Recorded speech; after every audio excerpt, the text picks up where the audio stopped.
segundo livro de Moisés, chamado Êxodo, no capítulo 2, a partir do verso 11 até o final do capítulo, nos diz assim: Naqueles dias, sendo Moisés já homem, saiu a seus irmãos e viu os seus labores penosos, e viu que certo egípcio espancava um hebreu do seu povo.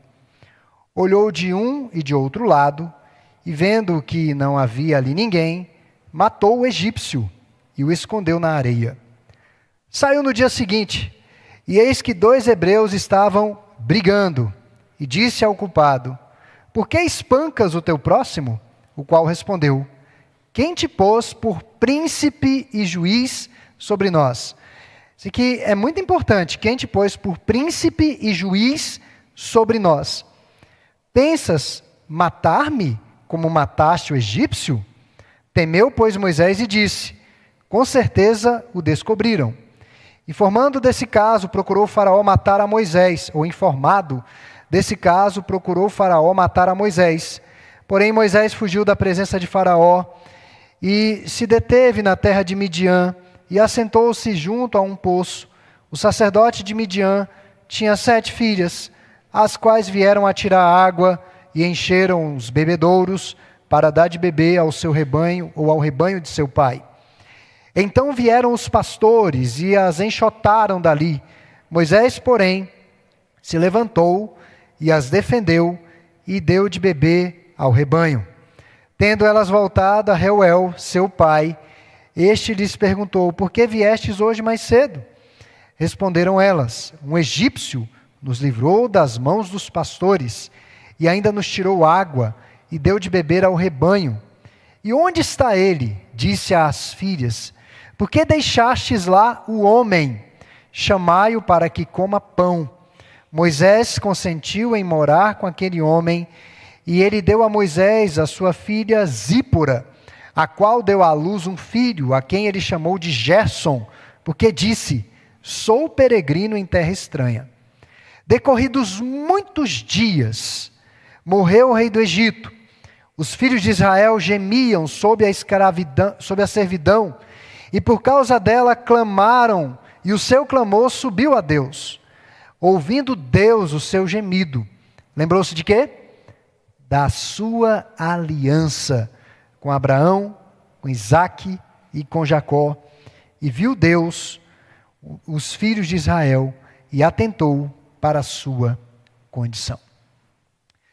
Meus irmãos, a temática do nosso sermão essa noite é que os desatinos humanos, as precipitações, os erros, as burrices, por assim dizer, humanas, não são capazes de frustrar os planos de Deus. E é isso que nós vamos trabalhar essa noite à luz desse texto. E a indagação que eu quero fazer inicialmente: você já teve vontade de matar alguém? Em algum momento? Em alguma circunstância? Em alguma situação? Saiba que você não está sozinho. Se a sua resposta for sim, você poderá até ter uma certa dose de compreensão para as ações, por assim dizer, mosaicas, para as atitudes imbecis de Moisés no início dessa narrativa. Talvez na corte egípcia, o crime de Moisés teria penas mais leves. Para os hebreus, se tratava de um patriota.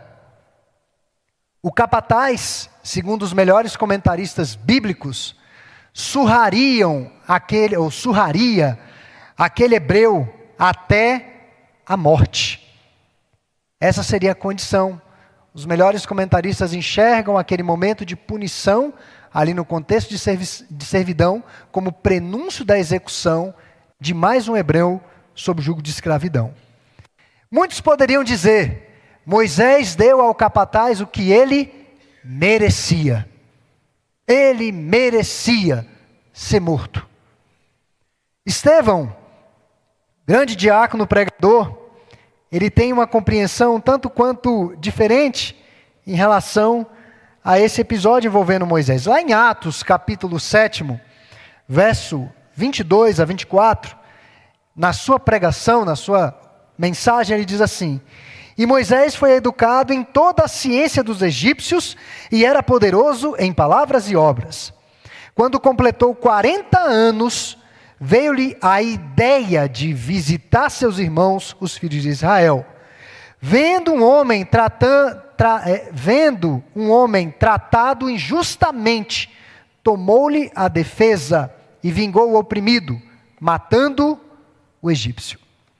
Esse é o discernimento que nosso grande irmão Estevão teve dessa atitude tresloucada de Moisés.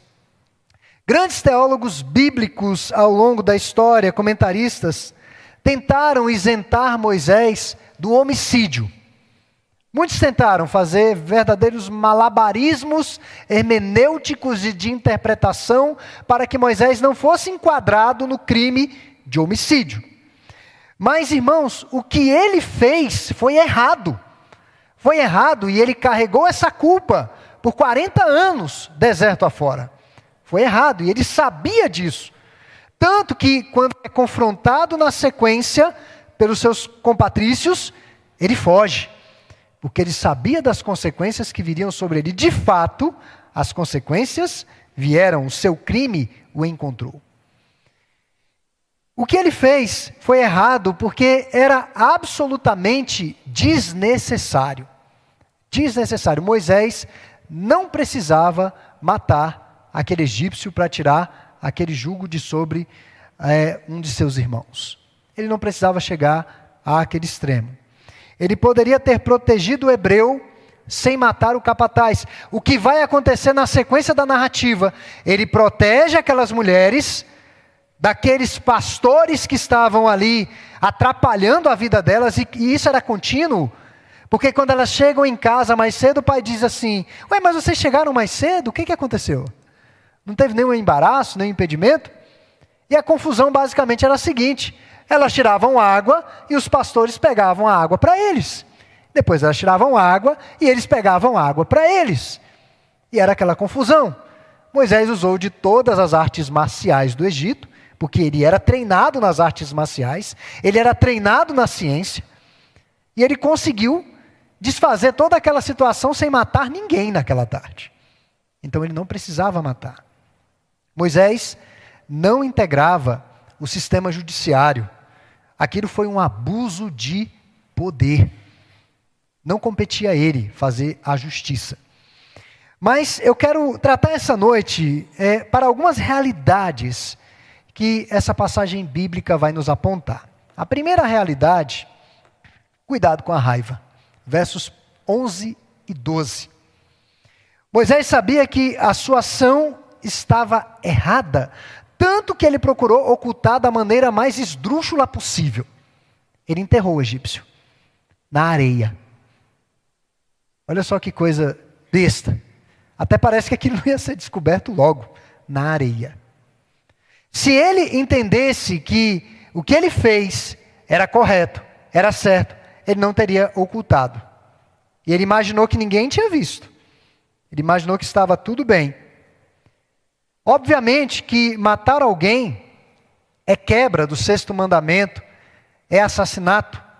Há exceções conforme a resposta à pergunta 136 do Catecismo Maior de Westminster.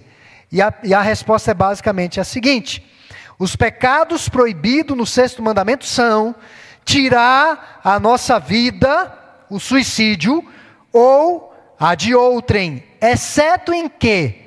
Quais são as exceções que é possível tirar a vida de alguém? Justiça pública, está alistado no exército, vai para a guerra, tem que matar, que senão você vai morrer. Justiça pública e justiça, é até redundante, né? Justa mesmo. Tá? Então, justiça pública, o que diz o catecismo, guerra legítima ou defesa necessária. Agir em legítima defesa. Aí, se for necessário, pode chegar a esse extremo. Está previsto em um de nossos símbolos de fé. Nós nunca temos a liberdade de fazer justiça com as próprias mãos. O ódio em nenhum contexto, nenhum, nem no doméstico, nem no público, é a resposta da cruz. Punir os seus filhos com ira não está certo. Não está certo. Isso não vai produzir justiça. O ódio não é a resposta da cruz. A violência não é o caminho de Cristo. Portanto, o crime de Moisés, e aqui eu vou dizer crime com todas as letras, nos serve como alerta em relação à raiva e à precipitação em algumas situações. Tá? Então, cuidado com essa explosão de sentimento e química ruim, não só no seu corpo, mas na sua mente, que te leva a fazer coisas das quais certamente você vai se arrepender. Certamente. E oxalá, queira Deus, que não haja consequências maiores. Então, é um alerta em relação à raiva. Segundo, aqui nós estamos diante de uma escolha que Moisés faz, olhando por uma outra ótica. Deus ou as glórias deste mundo? Aqui estamos diante de um entroncamento na vida de Moisés. Moisés, desde bebê, parecia ser alguém destinado à grandeza, até aquele momento em que ele tira a vida de um homem. O pequeno bebê do cesto, como nos diz o texto bíblico, havia se tornado um homem, logo no início. Moisés havia crescido, se tornara um homem.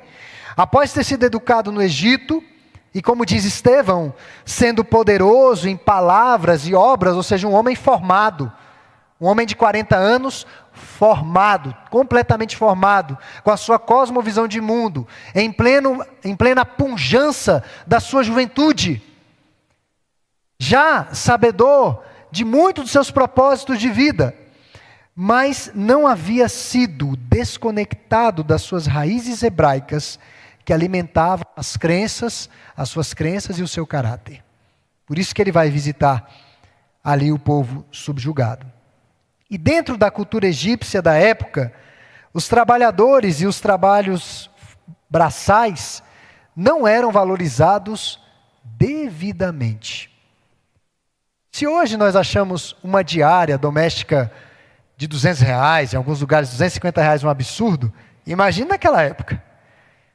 Isso não era valorizado. Era um serviço que não recebia o devido valor, o trabalho braçal. Eu não sei se você já encheu alguma laje. Eu não sei se você já passou o dia no sol pegando peso. São trabalhos extenuantes, dificílimos, mas que não eram valorizados. Talvez hoje não sejam devidamente valorizados também. A elite se ocupava com os estudos e uma vida de prazeres. Uma vida tranquila, uma vida sob a sombra do palácio, recebendo ali o ar-condicionado da época. Eles achavam bom ficar na mordomia.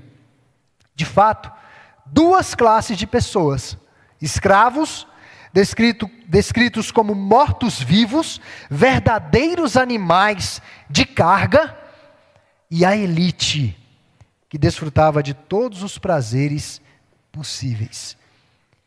Irmãos, aqui nas obras da igreja, muitas vezes eu me deparo com orçamentos que eu acho caro. Mas eu sempre digo o seguinte: eu não tenho coragem de subir no andame para trocar essa luz que está piscando aqui. E não depende do pagamento, não. Não tenho coragem mesmo, não. Pois o moço que vem, às vezes faz por R$200. Eu fico impressionado. Não tem nem choro. Porque é um serviço que eu não faço, mas não faço mesmo. Os trabalhos braçais não recebem o devido valor. Moisés, porém, amava o povo de Deus. Moisés teve empatia com o sofrimento dos hebreus submetidos a trabalhos extenuantes da escravidão. Ele viu ali com passionalidade, com emoção, os sofrimentos. E lá na frente, o próprio Deus vai ouvir o clamor do seu povo. É o fechamento desse texto. Na verdade, o fechamento aqui dos versos 23 a 25 é um divisor de águas nesse livro de Êxodo. Porque até aqui, esses versos do capítulo 1 e 2 estão falando sobre Moisés. Daqui em diante é Deus. Os irmãos viram que não falamos de quase nenhum atributo de Deus. Está preparando o cenário para Deus entrar. Então, Deus mesmo ouvirá o clamor do seu povo em sofrimento.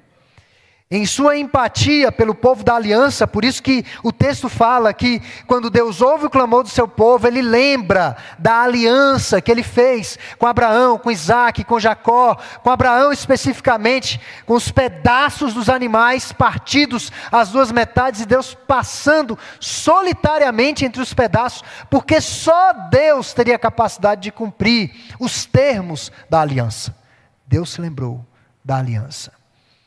Então, em sua empatia pelo povo da aliança, Deus se lembra do seu povo.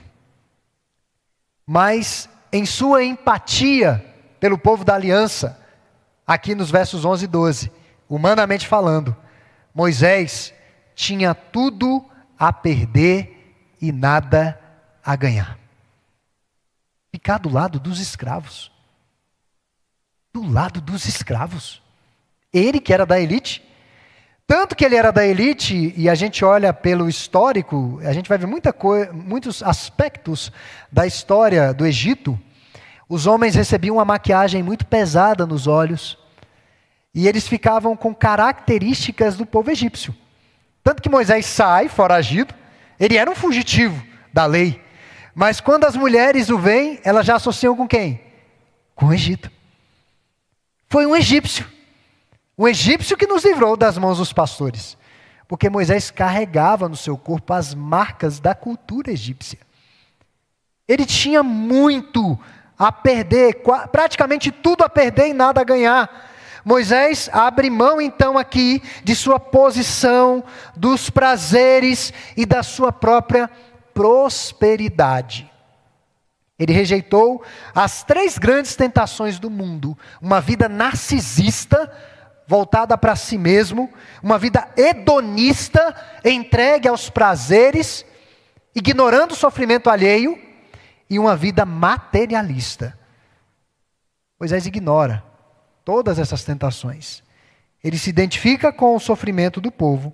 Da mesma forma, Cristo se identificou com a nossa miséria, com o povo de Deus. Como povo de Deus, nós somos chamados a sofrer juntamente com os nossos irmãos.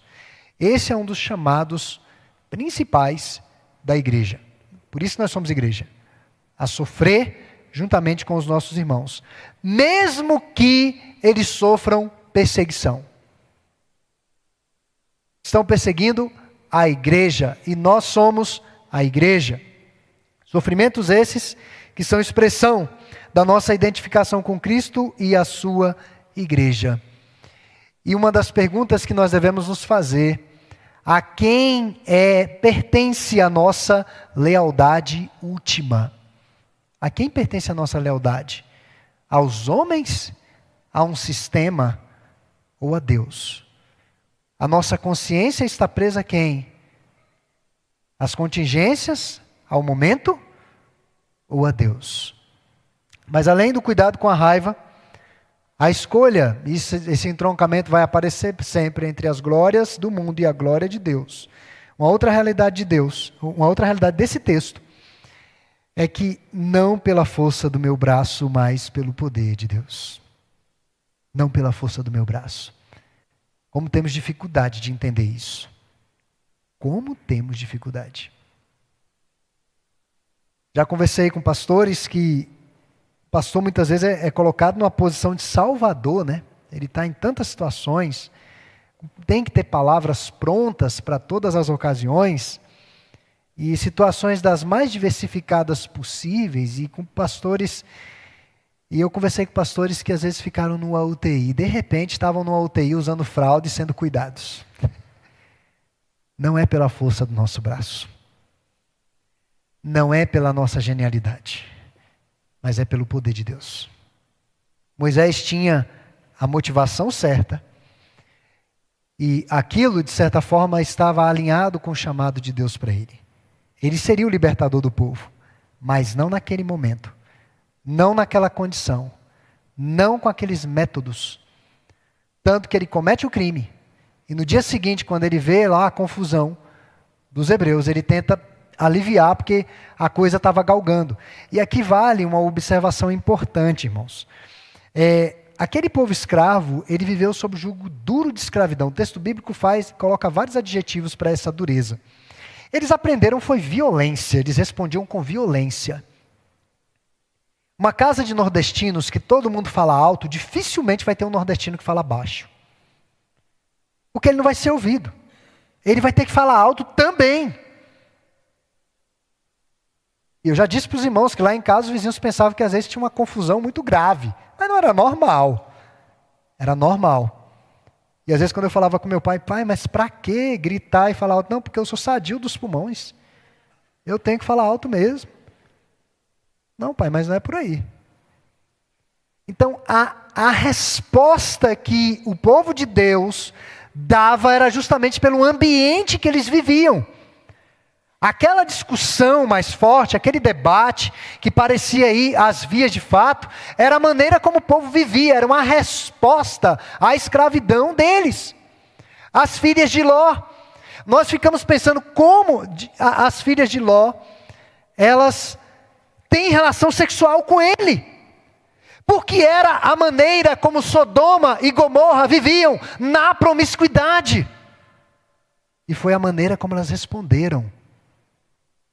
Tiveram relação sexual com seu pai para ter filhos. Meus irmãos, era a resposta. Era a ordem do dia. E Moisés, percebendo, ele tenta aliviar aquela situação. E qual é a resposta dos hebreus? Você não é nosso príncipe. Você não é nosso líder.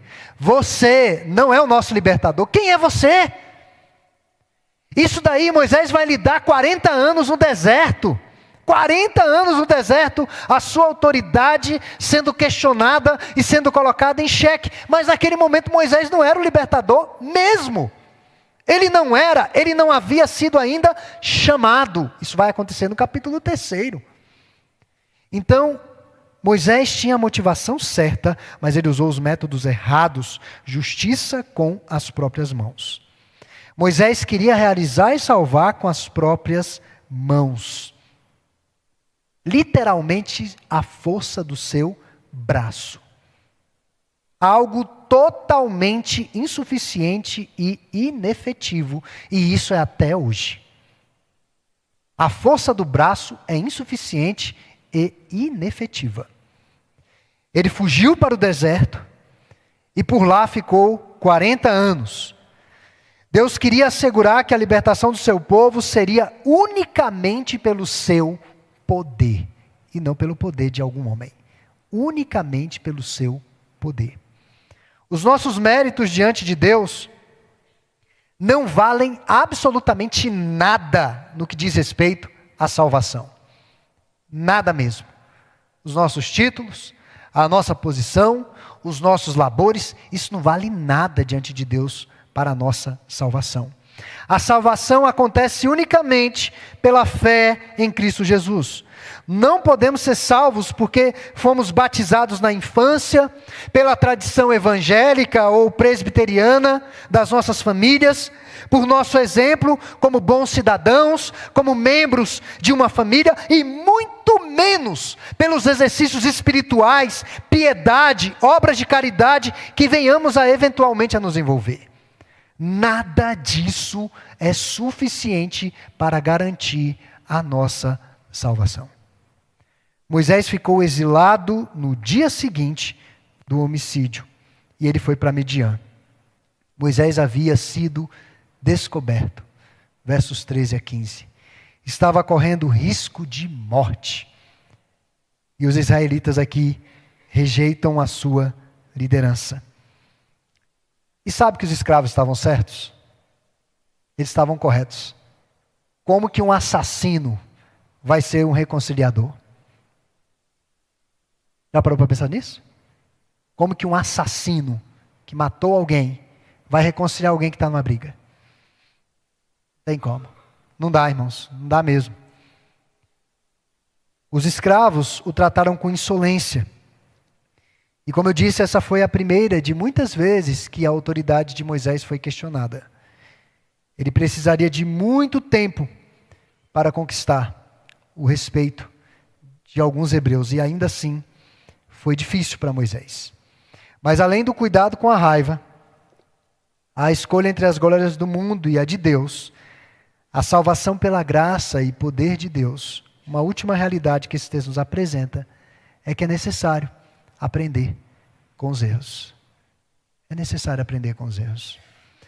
Faraó queria Moisés morto. Moisés, quando cometeu esse crime, tinha 40 anos. Ele foge para o deserto, mais 40 anos no deserto. Ele foi chamado para ser o libertador com 80 anos. Já não era uma criança nem um jovem tão pujante. Ele teve de aprender com os seus erros. Até onde se tem notícia, Moisés não matou mais ninguém.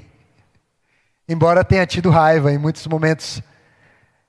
E é irônico nós tomarmos conhecimento que Moisés é reconhecido como o homem mais manso que já existiu. A Bíblia tem dessas ironias. O homem mais manso. E Moisés sofreu muito na mão daquele povo, irmãos. Mas muito. Foi pouco não. Até mesmo fracassados podem se tornar seguidores de Deus. Os mais fracassados. Pecadores podem se tornar eleitos, por mais que nós não aceitemos, eles podem sim. Graças a Deus é Ele quem salva e não nós. Porque senão no céu estaria só a nossa família e os nossos queridos. Deus salva quem Ele quiser, do jeito que Ele quiser, da forma que Ele quiser, reabilita quem Ele quiser, até mesmo um assassino, para ser líder do seu povo.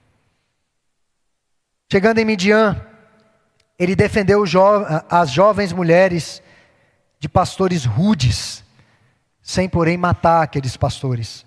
Talvez aqueles mereciam morrer também, mas ele não os matou. Apenas usou a força necessária para afugentar os opressores.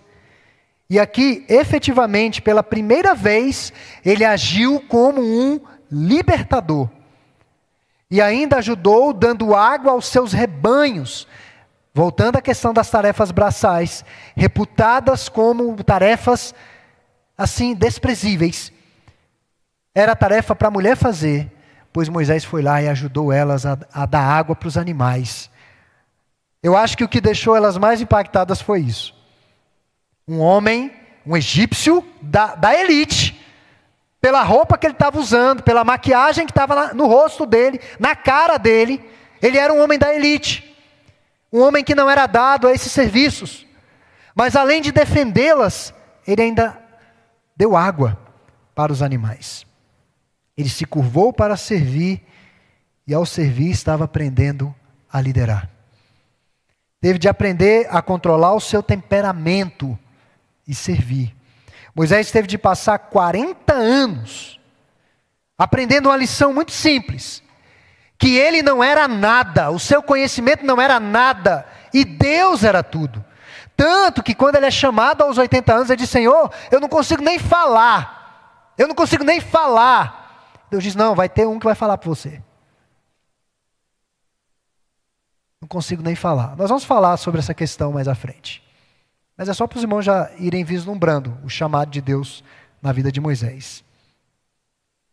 Moisés viveu no deserto, símbolo de encontro e de tratamento com Deus. Deserto não era o Egito. Deserto, vida limitada, dependendo quase que exclusivamente da providência de Deus. Foi no deserto que Jacó viu a escada que subia para o céu. Foi no deserto que Elias ouviu aquela voz pequena e silenciosa, a voz de Deus. Foi justamente no deserto que João Batista trouxe uma das mensagens mais contundentes da história da humanidade, a mensagem do arrependimento. E foi no deserto que Jesus venceu as tentações do diabo. No deserto, antes de tirar o povo do Egito. No deserto, viveu o seu êxodo. Vida no deserto. Moisés conhecia muito bem aquele deserto. Ele conhecia muito bem. Foram 40 anos metade da sua vida no deserto. Então, mais 40 anos, ele não ia estranhar muito. No deserto, teve de liderar sua família. Em Midian, ele se tornou marido e pai. Como marido, aprendeu a amar e a servir a sua esposa. Como pai, aprendeu a disciplinar e a cuidar de seus filhos. Aprendeu a ser um servo líder. E no deserto, teve de se dedicar ao trabalho braçal. Jamais teria sido pastor no Egito. Pode ter certeza. Nunca teria sido pastor no Egito. Seria a última profissão que passaria na cabeça de Moisés. Deus usou toda essa experiência acumulada de vida para preparar Moisés para uma grande e desafiadora obra. Deus usa as experiências ordinárias do dia a dia para nos preparar para a sua obra. Deus usa quando você lava a louça, quando você limpa a casa, quando você vai no mercado, quando você disciplina o seu filho, quando você cuida do seu cônjuge, quando você cuida do seu tempo, Deus está te forjando. As experiências ordinárias do dia a dia nos preparam para a obra do Senhor. Independente da nossa condição, Deus está nos forjando. Por isso que a preguiça, biblicamente, é recriminada.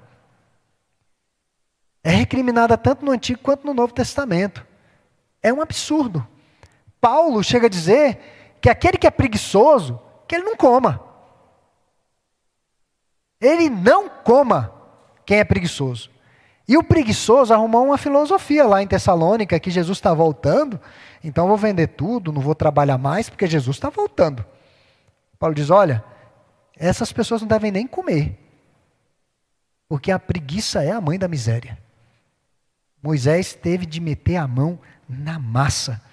Enquanto isso, 40 anos de sofrimentos dos hebreus são descritos em 2 versos.